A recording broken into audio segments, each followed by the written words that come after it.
인생을 축구에 비유한 이야기가 있더라고요. 0세에서 25세까지는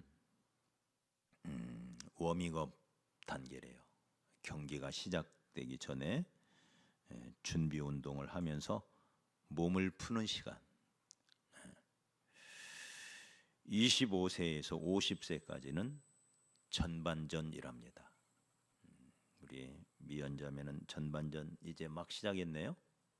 좋겠네요. 그리고 50부터는 75세까지 25년 동안 후반전을 치르게 된대요. 이제 후반전 시작한 분들 있죠? 그죠? 우리 강소아님도 헛웃음을 짓는 것이 후반전 인생인 것 같아요. 벌써. 75세부터는 100세까지 연장전을 치른대요. 우리 권사님들 지금 연장전을 치르고 있는 거예요. 우리의 인생의 후반전이 있다는 거, 이것은 축복이죠. 한 번에 끝나지 않고 후반전이 있고, 후반전에 휘슬을 올리면 끝난 줄 알았더니 또 연장전이 있고, 축복이죠. 축복입니다. 그렇게 전반전에서 후반전으로 넘어갈 때 잠시 쉬고, 또 후반전에서 연장전으로 넘어갈 때 또 잠시 쉽니다. 그 쉬는 시간에 소위 하프타임에 이제 코치를 만나죠. 그래서 코치를 만나면 코치가 뭘 잘했고 뭘 잘못했는지를 가르쳐 줍니다. 그리고는 후반전을 어떻게 싸워야 할지 여러 가지 전략을 새롭게 보여주죠. 우리의 인생의 하프타임이 있다면 우리는 그때 우리 인생의 코치 되시는, 감독 되시는 우리 주님 앞에 가야 되겠죠. 그래서 주님께 물어야 되겠죠. 워밍업, 몸을 푸는 기간에도 이제 전반전을 시작하기 전에 코치로부터 여러 이제 작전을 구사하기 위하여 코치로부터 여러 이야기를, 지도를 받아야 됩니다. 저도 그러고 보니까 이제 후반전을 벌써 후반전으로 따지면 벌써 반절을 지났네요. 참 인생이 이렇게 빨리 갑니다. 오늘 우리 IMC 운영 이사이면서 감사로 수고하시는 제 친구 최영록 장로 부친상을 당해서 이렇게 잠시 상갓집을 다녀왔는데, 이제 제 고등학교 동창들 몇 명을 만나게 됐습니다. 그런데 기분 나빠요. 다 할아버지가 되어 있어요. 머리가 하얀하고. 세상에, 나는 안 그런 것 같은데. 네? 다 할아버지가 되어 있어요. 머리가 하얀하게 새가지고. 네. 그들의 모습을 보면서 저를 보는 거죠. 그들이 나 볼 때도 그럴 거 아니에요, 그죠? 저렇게 늙은 게 내 친구라니, 이럴 거 아니에요? 이야, 벌써 그렇게 되었구나. 네. 씁쓸한 생각이 들더라고요. 그 17살 때 만나가지고 그 뛰어다니던 그 친구들이 이제 백발의 노인이 되어 있는 거예요. 그 중에 우리 이제 총동문회, 우리 고등학교 총동문회 회장 군번이 우리예요. 그 회장이 왔더라고요. 걔는 더 하얗네요. 머리에 까만한 게 하나도 없어요. 하얀 머리에 할아버지가 와가지고. 네. 그렇게 후반전이 지나가고 있습니다. 감사한 것은 우리 주님이 그러셨듯이 우리 그리스도인은요 후반전에 강해요. 그러니까 절대 야구는 9회 말 투아웃 뭐라고 그러죠? 투아웃 투 스트라이크부터 시작된다고 하잖아요. 끝날 때까지 끝난 게 아니라는 말이 있어요. 우리 주님께서 마지막에 탁 역전을 거두신 것처럼 내가 다 이루었다 하면서 마귀가 승리한 줄 알았는데 그 십자가 위에서 멋진 역전을 거두잖아요. 다 이루었다. 그 순간 마귀의 머리는 박살이 나는 거죠. 그 순간 지가 이긴 줄 알고 내가 이겼다고 하나님을 죽여버렸다고 얼마나 좋아했겠어요. 마귀가 하나님을 죽인 거잖아요. 죽음의 왕 마귀가 하나님의 죽음 앞에서 얼마나 좋아했을까요? 근데 그 순간 주님이 죽어가기 직전에 딱 뒤집어 버리잖아요. 내가 다 이루었다.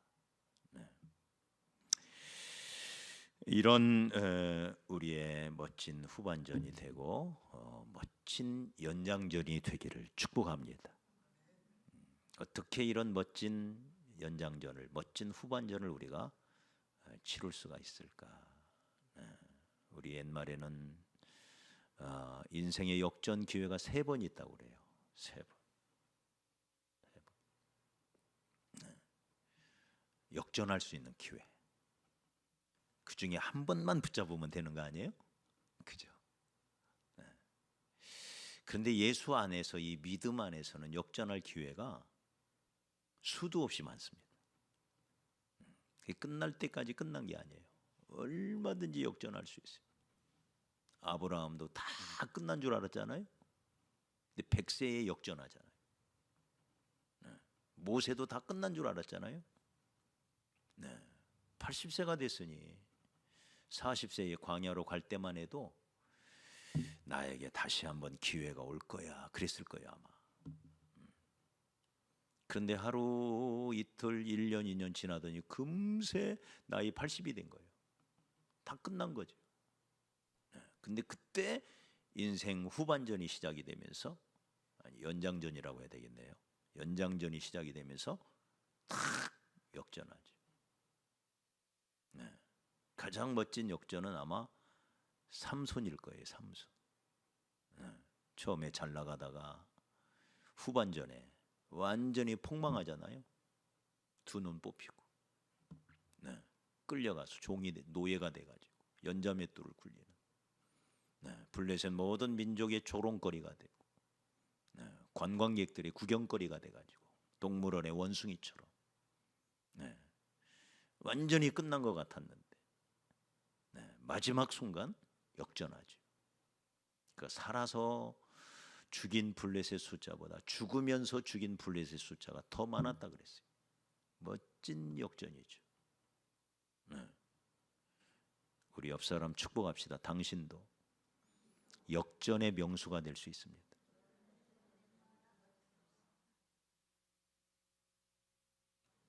우리 명섭군이, 명섭 형제가 야구광이에요. 야구광.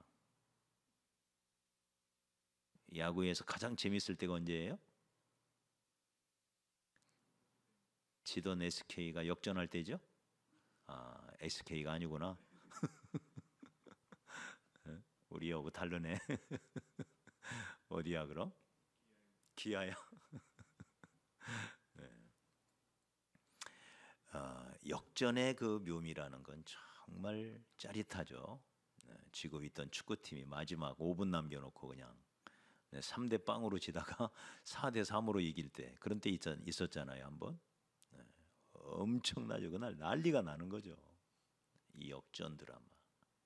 씨름 선수도 씨름 기술 중에 최고 감격스러운 게 뭐예요? 뒤집기죠. 탁 뒤로 넘어가는 판에 뒤집어가지고 뒤로 넘기는 그 기술 있잖아요. 이게 한 번쯤 우리에게도 인생의 역전의 기회가 온다. 그러니까 절대 꿈을 포기하지 마십시오. 지난 수요일 날 나눴던 것처럼 꿈이 없는 남자, 꿈이 없는 여자를 만나는 것처럼 괴로운 게 없어요. 꿈을 꿔야 돼요. 언젠가는 역전의 기회가 온다. 하나님이 언젠가는 나를 쓰신다. 준비된 자를 준비된 만큼 반드시 쓰신다. 그때를 위하여 실력을 기르고 기도하고 억지로 내가 노력 안 나고 되는 게 아니잖아요. 하나님이 길을 여셔야 하고 문을 여셔야 되고 목회도 그런 것 같아요. 나이가 들어가면서 한 가지 깨닫는 건 내가 내 능력을 알아보기 시작한다는 거예요. 잘 안 되는 부분이 너무 많은 거예요. 잘 될 줄 알았는데 그때마다 괴롭지요. 그러나 연약한 자를 들어 강한 자를 부끄럽게 하시는 하나님을 믿기 때문에 낙심할 이유가 없는 거죠. 더 일어나고 또 달려가고 하나님이 언젠가는 역전의 기회를 주신다. 그 꿈을 포기하지 않는 것입니다. 그래서 더 달려가고 주의 몸 된 교회를 세워나가는 저와 여러분 다 마찬가지죠. 교회를 하나님은 자기의 피값으로 세우셨습니다. 이 땅의 교회는 다 연약해요. 그런데도 그 연약한 교회들을 통해서 지난 2000년 동안 하나님은 하나님의 나라를 세워오셨어요. 그래서 그 믿음을 가지고 교회는 거룩하다고 하는 이 믿음을 고백하며 더 달려가는 거죠. 하나님이 마침내 때가 되면 역전의 기회를 주실 수 있습니다. 할렐루야. 우리나라도 마찬가지예요. 우리 민족도 언젠가는 역전의 기회를 주신다. 전에 우리 교회 왔던 이중인 선교사라고 있었지요. 키가 작은 내 친구라고 하는 신학교 때부터 북한 선교를 부르짖으면서 나는 북한 선교 맨날 그랬어요. 근데 그때가 벌써 언제예요? 지금 벌써 33년 전 얘기예요. 33년 전. 자기는 그때 그 친구 나이가 21살인가 어렸어요. 아주 어린 고등학교 막 졸업하고 왔는데 북한 선교라는 거예요. 자기는. 그 어린데도 꿈이 뚜렷했어요. 지금도 북한 선교. 다시 미국으로 들어갔는데 왜 들어갔느냐? 그랬더니 이 한반도의 문제는 미국이 중요하다는 거예요. 미국 사람들 마음을 움직여야 되는데 어떻게 움직일래? 미국 전역을 돌아다니면서 한국이 왜 통일되어야 하는지를 이야기하고 그리고 자기의 뜻에 함께하는 동지들을 만나 모여서 그들을 모아서 그들과 같이 기도하겠다. 그러면서 매주 워싱턴 DC의 공원에 가가지고 한국 전시회를 열고 지금 그렇게 하고 있더라고요. 이제 저희 그거 얼마 전에 가서 만났지요. 그렇게 하고 있더라고요. 지금 요원해 보이지 않아요? 한국 통일이? 근데 저는 그 친구를 보면서 이 친구 때문에 한국은 통일될 수 있겠다 이런 생각을 해요. 부부가 그러고 다녀요. 다른 사역은 안 해요. 가가지고 미국 계속 다니면서 미국 사람들한테 한국은 통일돼야 됩니다. 그러면서 북한의 인권을 얘기하면서 같이 기도해달라. 계속 유튜브에 올리면서 유튜브에 올리기 시작하니까 후원금이 많이 들어온대요. 유튜브 하기 전보다 훨씬 많이 들어가지고 그걸로 그 활동하는데 지장이 없다 그런 얘기를 일전에 하더라고요. 이렇게 꿈을 꾸면서 계속 나가면 하나님의 때에 하나님께서 이루시는 겁니다. 할렐루야. 오늘 바울이 보여주는 모습, 지금 감옥에 갇혔어요. 복음을 전하다. 그 노년에 80 넘어서 감옥에 갇혔어요. 2년 넘게 감옥에 갇혀서 노후를 보내고 있어요. 오늘날도 감옥은 참 어려운 곳이지만 당시 이 지금부터 2000년 전의 감옥이라고 하는 것은 정말 끔찍한 곳이죠. 그 감옥에 갇혀서 무려 2년을 지금 보내고 있는 거예요. 평생 복음만을 위하여 달려왔던 바울을 하나님이 왜 감옥에 가두셨을까? 네. 자, 그런데 바울의 역전이 오늘 본문에 나와요. 우리 한번 같이 12절 한번 보십시다. 12절 시작. 형제들아, 내가 당한 일이 뭐죠? 지금 복음 전하다가 감옥에 갇힌 일이야. 네. 기가 막힌 일이죠. 따지고 보면 내가 당한 일이, 그 다음 도리어 복음 전파에 진전이 된 줄을 너희가 알기를 원한다. 빌립보 성도들에게 이게 참 위로가 되는 말이죠. 너희들이 내가 감옥에 갇혀 있다는 것 때문에 나를 위하여 염려하고 근심하지만 아니다. 내가 당한 일이 도리어 복음 전파의 진전이 된 줄을 너희들이 알았으면 좋겠다. 저는 이 말씀 중에 우리 성경 이 말 그대로 번역된 말 그대로 도리어라는 말이 눈에 탁 들어왔어요. 도리어. 네. 역전이죠. 나의 당한 일이, 감옥에 갇힌 이 끔찍한 일이 사실은 도리어 내가 복음을 전하는 이 사명을 이루는데 진전이 되는 계기가 되었다. 이 말이 돼요? 네? 자유의 몸이 돼야 돌아다니면서 복음을 전할 거 아니에요? 지금 감옥에 갇혔는데 뭘 도리어 진전이 돼요? 그죠? 이게 인생 역전이에요. 때로 우리의 삶에 찾아오는 여러 가지 크고 작은 시련들이 있을 수 있습니다. 안팎이, 심적인 어떤 부담이 있을 수도 있고, 상처를 받을 때도 있고, 육체 혹은 정신의 질병 때문에 고통스러울 때가 있고, 네. 그렇게 힘써서 모은 돈을 하루아침에 잃어버릴 수도 있고요. 여러 힘든 일이 생길 수가 있어요. 오늘 우리 라오 청년들 3명이 왔는데 저 3명 다 실직자들이에요. 네. 실직자 어때요? 별로 좋은 말이 아니죠. 네, 좋은 말이 아니에요. 그런데 이 실직이 저들에게는 기회가 될 수가 있어요. 쯔타오 알아들었지? 쯔타오는 한국말을 잘해요. 이게 좋은 기회가 될 수가 있어요.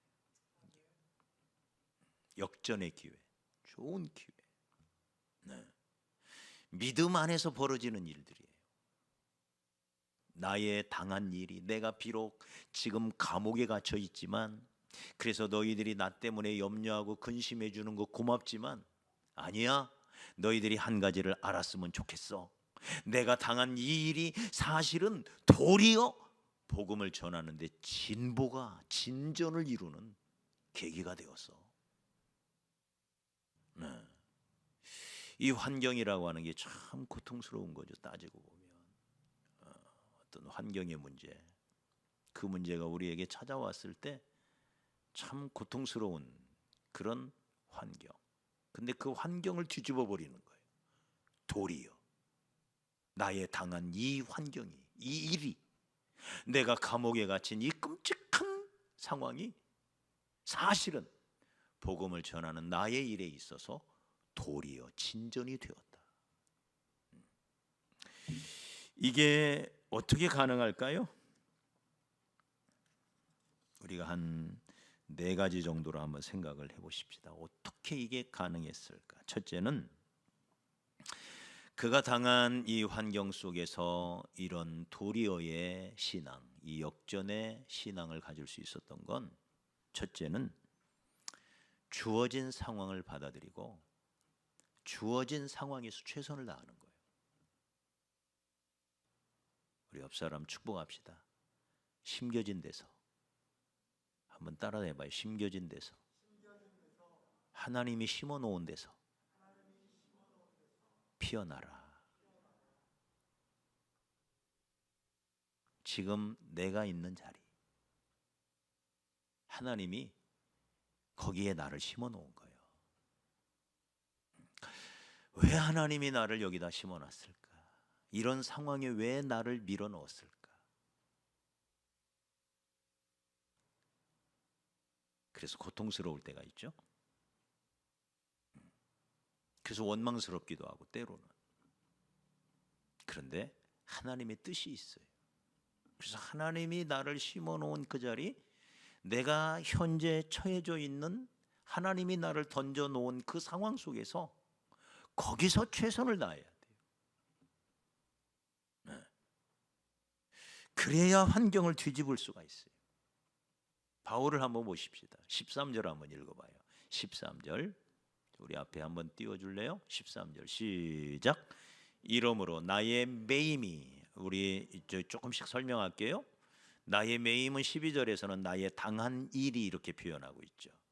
나의 매임이, 그 다음 시작. 그리스도 안에서 모든 시위대안과 그 밖의 모든 사람에게 나타났다. 시위대안이 어디죠? 이 감옥이란 말이에요. 감옥. 자기가 지금 갇혀있는 이 감옥의 안과 밖에서 나타났다는 거예요. 뭐가? 그리스도 안에서 모든 사람에게 나타났다. 뭐가? 복음이 나타났다는 거죠. 복음이. 12절에 말하는 복음 전파, 그 결과 복음이 드러나게 되었다. 그러니까 지금 바울은 시위대 안에서 뭘 하고 있는 거예요? 뭘 하고 있는 거예요? 네? 대답해 봐요. 뭐 하고 있는 거예요? 전도하고 있는 거예요. 그래서 이 복음이 시위대 안에서 나타났다. 안에서. 그러니까 안에 갇혀 있는 사람은 지금 바울밖에 없잖아요. 바울이 지금 그 안에서 열심히 전도하고 있어요. 그럼 밖에서는 어떻게 나타났을까요? 밖의 이야기는 조금 이따 또 하시고요. 어떻든지 간에 안에서 밖에서, 적어도 시위대 안에서는 바울이 그 안에서 최선을 다하여 지금 복음을 전하고 있는 것입니다. 이게 환경을 뒤집는 첫 번째 방법이에요. 나에게 하나님이 허락해 놓은 환경, 네. 나를 던져 놓은 그 상황, 네. 이런 곳에 내가 있을 곳이 아닌데, 이렇게 생각하지 말고 하나님이 나를 심어 놓은 그 자리, 네. 일찍이 요셉이라는 사람도 이걸 보여주죠. 그를 종으로 팔았습니다. 나중에 요셉이 고백해요. 하나님이 나를 먼저 애굽으로 보낸 거다. 하나님이 하셨다는 거. 그래서 종으로 팔려갔는데 그 노예의 자리에서 최선을 다해요. 네. 그런데 하나님이 더 나쁜 환경 속으로 몰아넣죠. 감옥으로 밀어넣어요. 그래서 아무 죄도 없이 감옥에 갇혀요.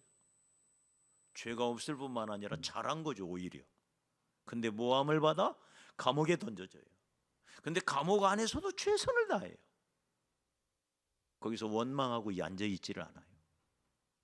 그랬더니 감옥장이 요셉을 감옥의 총무로 삼아서 요셉에게 맡긴 일은 돌아보지도 않았다. 얼마나 충성스럽게, 네? 신뢰를 얻었던지 돌아보지도 않았다. 그가 하는 일에 대해서. 네. 그 충성스러운 감옥의 총무가 됩니다. 최선을 다한 거죠. 그 자리에서. 그래서 여러분, 우리가 주어진 상황 원망할 일이 아닙니다. 결코 불평할 일이 아니에요. 내게 처해져 있는, 나를 던져놓은 그 상황 속에서 내가 할 수 있는 일이 무엇일까? 네. 우리 자매님들도 마찬가지죠. 내가 할 수 있는 일이 뭐가 있을까? 그 일을 찾아가지고 최선을 다해서 감당해 나갈 때 하나님이 길을 열어주신다. 여러분 생각해 보십시오. 감옥에 갇혀서 어떻게 전도할까? 네? 근데 바울은 해냈잖아요. 감옥에도 사람이 있으니까 감옥에서 만나는 사람들에게 최선을 다해서 전도하고 전도한 사람들에게 양육하고. 네. 그래서 시위대 안에 있는 모든 사람이 바울로 인하여 복음을 들은. 참 놀랍지요. 그래서 여러분, 저와 여러분이 어떤 상황에 있든지 간에 주어진 상황에서 최선을 다하는 태도, 이것이 환경을 뒤집는 첫 번째 자세입니다. 원망만 하고 있을 일이 아니에요. 두 번째는 어떤 경우라도 합력하여 선을 이룬다는 믿음을 가져야 돼요. 한번 보십시다. 14절을 한번 봐요. 14절 시작. 형제 중 다수가 나의 매임으로 말미암아 주 안에서 신뢰함으로 겁없이 하나님의 말씀을 더욱 담대히 전하게 되었다. 이제 시위대 밖에서 벌어지는 일이에요. 바울이 감옥에 갇히니까 형제 중 다수가 바울의 갇힘, 그 매임으로 말미암아 주 안에서 더 담대히 복음을 전하는 사람들이 되었다. 두 종류의 사람이 나왔습니다. 15절을 또 읽어요. 시작. 어떤 이들은 투기와 분쟁으로, 어떤 이들은 착한 뜻으로 그리스도를 전파했다. 두 종류의 사람이 있다는 거죠. 네. 이들은 누굴까요? 15절에 두 종류의 사람이 나오는데, 이제 이들은 16절에 말하는 이들은 두 종류의 사람 중에 가까이 있는 사람 누구예요? 문장의 순서상 가까이 있는 사람 누구예요? 착한 뜻으로 그리스도를 전파하는 사람들이죠. 자, 그들은 어떤 사람이었느냐? 내가 복음을 변증하기 위하여 세우심을 받은 줄 알고 사랑으로 하나. 이 사람들의 동기는, 야, 사도 바울님, 그분이 감옥에 갇혔으니 이제 우리 몫이다. 네, 우리라도 열심히 복음을 전하자. 바울이 못하는 거 우리라도 열심히 해야 되지 않냐. 네, 우리에게 바울 사도 부리의 선생님이 우리에게 가르쳐 준 것이 바로 복음 전파고, 네, 그 선생님이 감옥에서라도 그렇게 열심히, 감옥에까지 가서도 열심히 전하는데 우리도 해야지 하는 이 착한 뜻으로 열심히 전하는 사람들이 있었다는 거예요. 두 번째는 어떤 사람? 17절. 그들은 조금 멀리 떨어져 있는 사람이죠. 이 문장의 순서상. 네, 이들은 누굴까요? 16절 설명을 하고 있죠. 자, 투기와 분쟁으로 전하는 사람들이죠. 자, 17절 같이 읽어요. 시작. 그들은 나의 매임에 괴로움을 더하게 할 줄로 생각하여 순수하지 못하게 다툼으로 그리스도를 전파한다. 네, 아주 동기가 불순합니다. 이들은 바울을 늘 시기하고 질투하던 사람들이에요. 그러니까 이제 유대계 그리스도인들이겠죠. 바울이 감옥에 갇히니까 잘 됐다. 저놈 다시 감옥에서 풀려나지 못하도록, 우리가 바울이 전하던 그리스도를 열심히 전하자. 그러면 로마 당국에서 생각하기를, 야, 저놈들이 예수를 저렇게 열심히 전하는데 바울마저 풀어놓으면 더 열심히 전하지. 그러니 안 돼. 바울을 계속해서 가둬야 돼.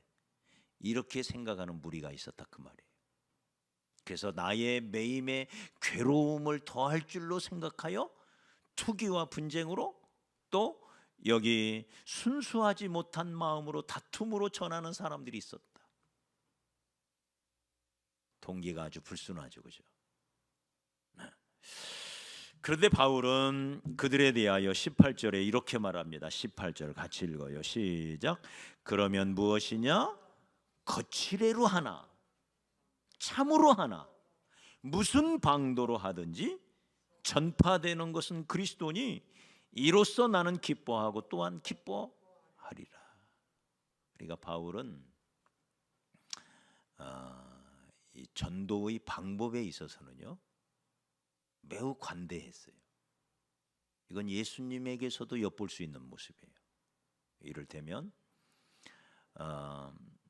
제자들이 어느 날 예수님께 와서 말합니다. 어떤 사람들이 있는데 그들이 우리를 따르지는 않으면서 우리 이름으로 귀신도 쫓아내고 병도 고치고 이런 놈들이 있습니다. 근데 우리는 따라오지를 않습니다. 주님, 이놈들을 어떻게 했으면 좋겠습니까? 네? 예수를 따라오지도 않으면서 예수의 이름 빙자하여 귀신도 쫓아내고 병을 고치는 사람들이 있다는 거예요. 저놈들 나쁜 놈들 아니에요? 이렇게 제자들이 와서 예수께 말하니까 예수님이 이렇게 말합니다. 그들을 내버려 둬라. 적어도 그들이 나를 반대하고 있지는 않잖냐. 네? 나에 대하여 반대하고 있지는 않잖냐. 적어도 내 이름으로 그렇게 하고 있잖냐. 그러니 나를 따라오지 않는다, 우리를 따라오지 않는다고 하여 금오지 말아라. 내버려 둬라. 네. 관대한 거죠. 상당히 관대해요. 네. 여러분, 오늘 바울이 보여주는 이 모습, 사실은 악한 동기로 그렇게 해서 뭔 예수가 전해지겠나 이렇게 생각되지 않아요? 네? 바울의 매임에 괴로움을 더할 줄로 생각하여 순수하지 못한 마음으로 다툼으로 시기함으로 복음을 전하고 있다 이 말이에요. 별로 득이 안 될 것 같죠? 그런데 바울은 거기에 관대해요. 네. 나는 감사할 뿐이다. 거칠애로 하나 참으로 하나 무슨 방도로 하든지 그리스도가 전파된다면 나는 기뻐하고 또 기뻐하리라. 네. 여기서 우리가 보여지는 찾을 수 있는 모습이 합력하여 선을 이루시는 하나님이죠.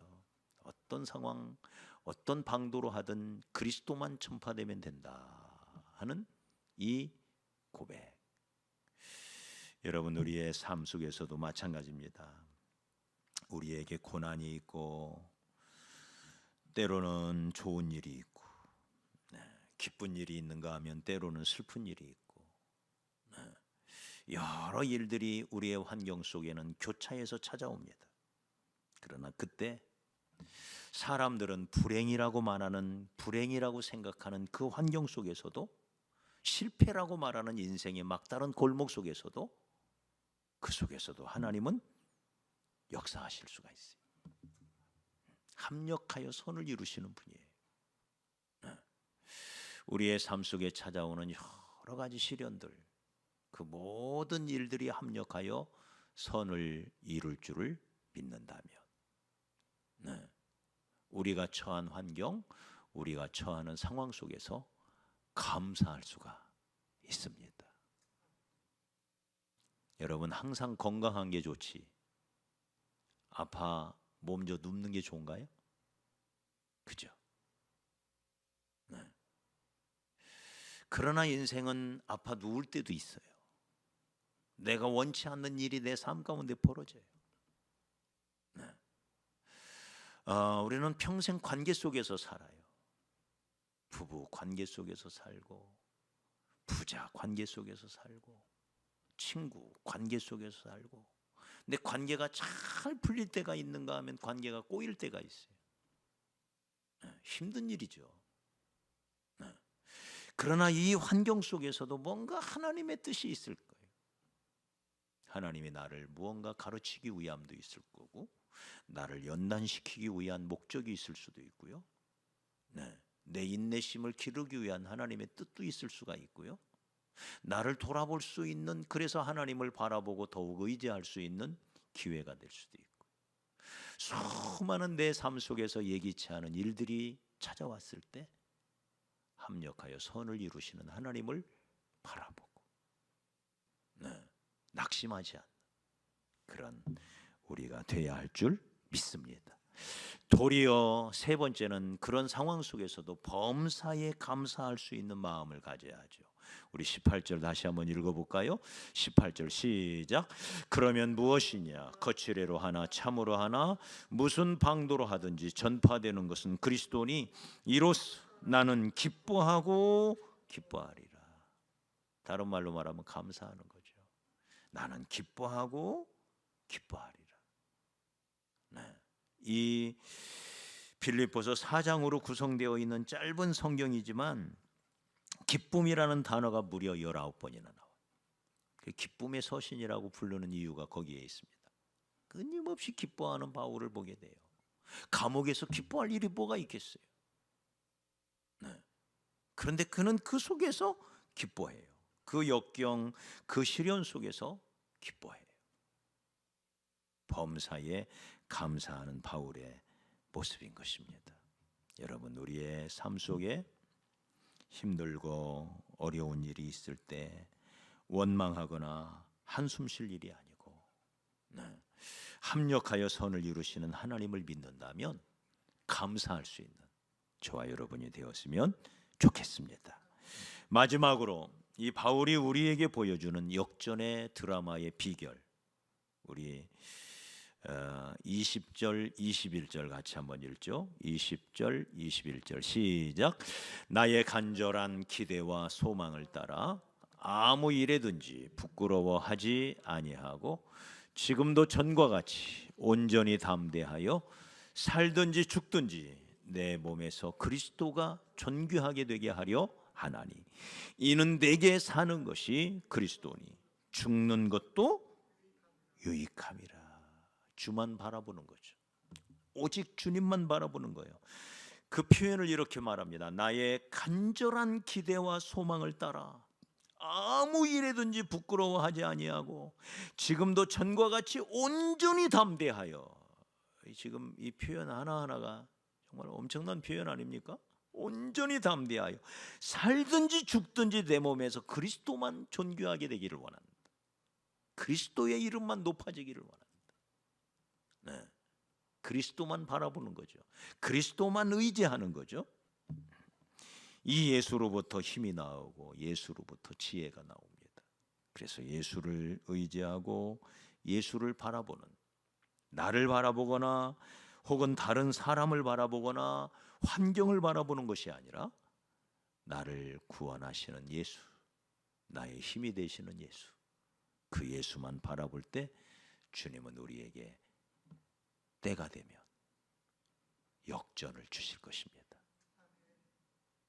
내 역전이 되시는 하나님, 나의 역전이 되시는 우리 주님, 그 예수를 바라보는, 그리하여 그때가 언제 오일지 모르지만 주님이 생각하시는 가장 좋은 때가 있을 거예요. 아브라함은 그게 100세였어요. 모세는 그게 80세였어요. 예수님은 죽어가기 직전이었어요. 죽어가기 직전. 네? 죽어가기 직전에 역전을 해요. 주님의 때예요. 그게 주님의 때. 네. 그 주님의 때가, 주님이 계획하시는 때가 있어요. 그 때를 바라보며 우리 범사에 감사하고 주어진 상황 속에서 최선을 다하고, 그리고 오직 주만 바라보고, 할렐루야, 합력하여 선을 이루게 하실 하나님을 바라보고 그렇게 나아가는 저와 여러분이 되었으면 좋겠습니다. 우리 교회도, 우리 개인의 삶에도, 가정에서도, 더 나아가 우리의 나라, 우리 민족 가운데서도 이런